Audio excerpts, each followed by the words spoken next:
Fala pessoal, muito bem-vindos ao canal Ler é Preciso. Eu me chamo José Lopes. Nesse vídeo eu quero retomar um projeto que há bastante tempo que eu não falo, que é a leitura comentada do excelente livro de Wayne Grudem, Política segundo a Bíblia, princípios que todo cristão deve conhecer. No primeiro capítulo do livro, ele vai falar sobre 5 visões equivocadas a respeito do cristianismo e do governo. Eu já fiz 3 vídeos, tá, sobre as 3 primeiras visões equivocadas, inclusive vou deixar o link aqui na descrição do vídeo, e seria muito interessante se você assistisse a esses 3 vídeos também, e em seguida esse quarto aqui, tá ok? E as visões são as seguintes. A primeira visão equivocada a respeito de cristianismo e governo é que o governo deveria impor a religião, que o governo deve impor a religião. Então o Wayne Grudem ele vai refutar essa visão equivocada. Segunda visão equivocada, que eu também já fiz o vídeo sobre, é a seguinte: o governo deve excluir a religião. O Wayne Grudem também refuta essa ideia, eu também já gravei o vídeo. Terceira visão equivocada a respeito de cristianismo e governo é que todos os governos são perversos e demoníacos. Wayne Grudem também refuta essa terceira visão equivocada e eu também já gravei o vídeo. Hoje o quarto vídeo é sobre o seguinte: a igreja deve se dedicar ao evangelismo e não à política.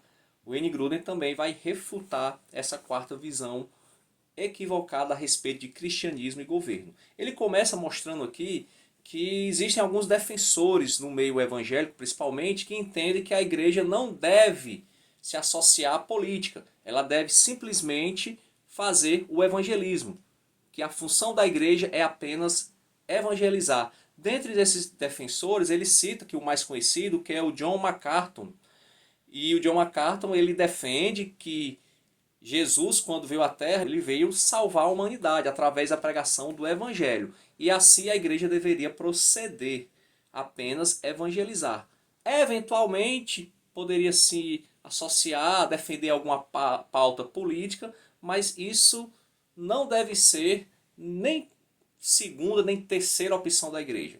Na realidade, a igreja não deve nem perder muito tempo com essas questões políticas e apenas focar nas questões espirituais. O Wayne Grudem ele não acredita, ele não concorda com isso, apesar dele concordar com muitas coisas do John MacArthur, mas nesse ponto ele discorda veementemente. E ele vai defender aqui, como bom sistematizador que ele vai sistematizar aqui porque ele entende que a igreja ela deve sim se preocupar com pautas políticas e não apenas pregar o evangelho. Primeiro ponto que ele defende é que essa visão é uma visão muito restrita do Evangelho e do Reino de Deus. O que é o Evangelho? O que é o Reino de Deus? Será que o Evangelho é somente você pregar as boas novas para salvar o espírito, salvar a alma do ser humano? O Wayne Grudem diz que não. Diz que o Evangelho são boas novas de Deus para a pessoa como um todo. Não só a parte espiritual, mas também a parte do dia a dia, a parte física, tá? A vida como um todo. Para o Wayne Grudem, os governos eles fazem diferença sim, até na pregação do Evangelho. Ele cita aqui exemplos, como por exemplo, Coreia do Norte e Coreia do Sul. Coreia do Norte vai impedir a propagação do Evangelho? Não. A palavra ela é viva, ela vai ser propagada de qualquer forma. Mas, convenhamos, a Coreia do Norte ela dificulta e muito a transmissão do Evangelho.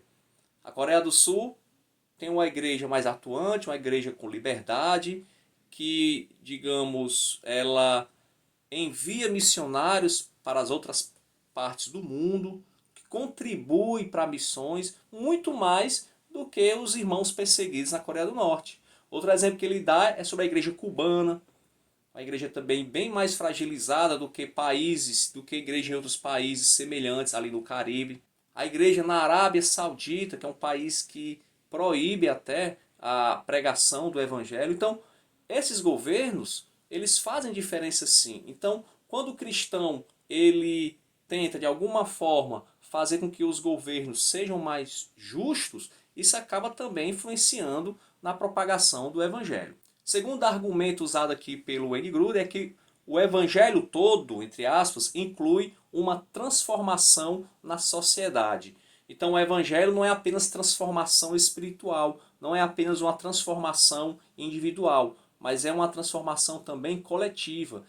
Pessoas transformadas, elas irão transformar bairros, irão transformar cidades, a sociedade como um todo e, por que não, transformar um governo civil. Por que o governo civil ficaria fora dessa transformação? Então, N. Gruden defende sim que o cristão ele deve ter influências também na política e não apenas em outras esferas.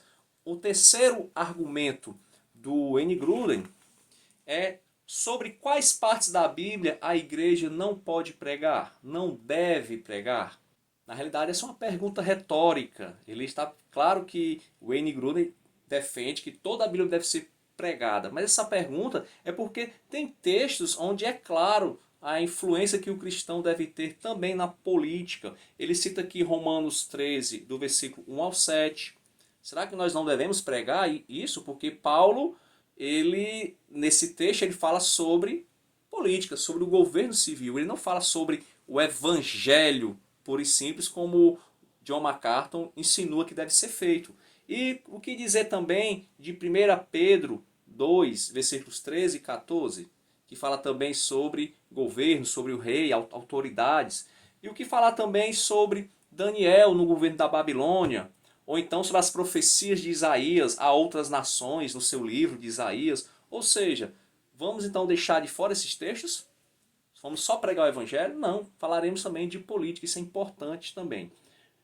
Quarto argumento, Deus deixa os cristãos na terra tanto para evangelizar como para fazer o bem aos outros. Então, para o N. Gruden, Deus não deixou a sua igreja apenas para evangelizar, mas também para fazer o bem em outras esferas. Como diz lá em Efésios capítulos 2, versículo 10, que nós andemos em boas obras, ou seja, em todas as coisas, em todas as esferas, inclusive também no governo.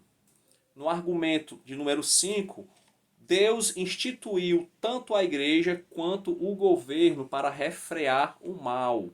O N. Gruden defende a tese de que o governo ele foi instituído por Deus para refrear o mal, assim também como a igreja. Só que é interessante, ele cita aqui alguns exemplos, a questão de beber alcoolizado. O ideal é que toda a sociedade fosse convertida, né, a Deus e que não precisasse ter uma lei que punisse um motorista alcoolizado. Se a sociedade toda fosse convertida, não era necessário a punição. No entanto, nem todos aceitam a palavra pregada pela igreja. Então o Estado ele entra para refrear o mal. Tem lá o Código Penal. Se você dirigir alcoolizado, você vai ser punido. A mesma coisa a escravidão. A escravidão nos Estados Unidos, por exemplo, os abolicionistas, a maioria cristãos, já pregavam que a escravidão era pecado, que a escravidão era imoral. No entanto, somente com a formalização estatal, com a lei publicada pelo Estado, é que a escravidão passou a ser realmente ilegal. Então, o governo ele é instituído, assim como a igreja, para refrear o mal, e é importante sim que o cristão ele influencie esse governo para que possa punir o mal e para que possa também ter leis mais justas. Sexto argumento. Cristãos têm exercido influência positiva sobre governos ao longo da história.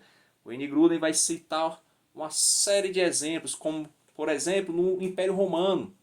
Muitas leis foram instituídas no Império Romano por conta da influência cristã. Leis contra o infanticídio, o abandono de crianças, o aborto, contra lutas brutais até a morte lá nas arenas com os gladiadores. E ele vai dando exemplos ao longo da história, como os cristãos influenciaram governos para leis justas e para também a extinção de leis que eram injustas.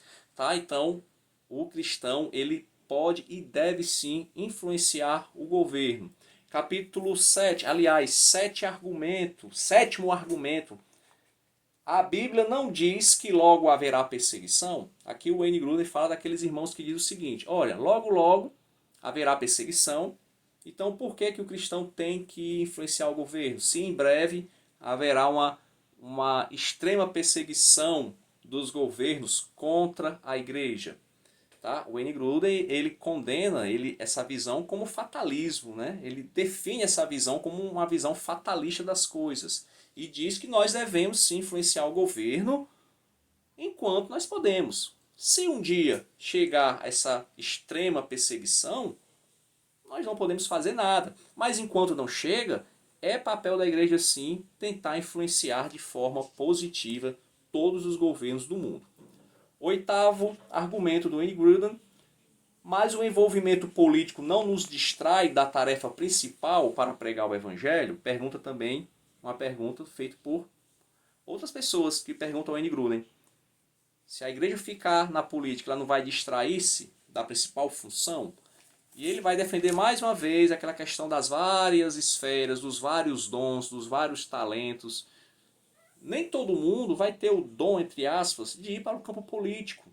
Alguns vão se dedicar ao coral, outros vão se dedicar à pregação do evangelho. Mas pode ter alguém na igreja que seja um bom político, que se dedique à política, à carreira política. Então, é muita gente, são muitos dons, são muitos talentos. Então, ele diz que não há problema, não vai ter essa distração, desde que cada um atue naquele campo que foi chamado por Deus. E ele entende que tem pessoas sim que são separadas por Deus para exercer a política, a influência política na sociedade. Então esses são os 8 pontos, os 8 argumentos. A conclusão que chega, e eu concordo com ele, é que a igreja ela pode e deve sim influenciar politicamente. Agora, também temos que entender, e eu concordo com John MacArthur em alguns pontos, que nós não podemos ver nisso como a salvação da igreja.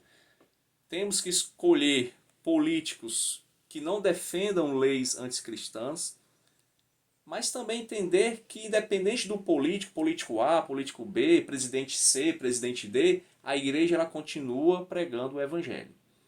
O que nos salva, o que nos mantém em pé, o que edifica a igreja é Cristo, é o Espírito Santo, é Deus. Tá? Então a igreja ela erra quando ela vê no político, quando vê na política a salvação, digamos, a solução para os seus problemas. Isso é equivocado. Mas aquela influência saudável e moderada nós temos que fazer sim. E eu acredito que é de suma importância que tenhamos políticos sim na política, nos cargos legislativos, executivos. Não concordo com pastores. Pastor foi chamado para pastorear igreja, ovelhas. Ele não foi chamado para ser político. Tá? Então, na minha opinião, o pastor ele é pastor. Ele não deve ser político. Tá? Isso aí é a opinião minha e eu acredito que muitos concordam. O que, é que você acha? Pastor ele pode ser político? Sim ou não? No mais, apenas quero agradecer você que ficou até aqui. Se tiver gostado desse vídeo, dê um like no vídeo, se inscreva no canal. Até a próxima com a quinta e última visão equivocada a respeito do governo e do cristianismo no livro Política segundo a Bíblia, de Wayne Grudem. Até mais e vamos ler, porque ler é preciso.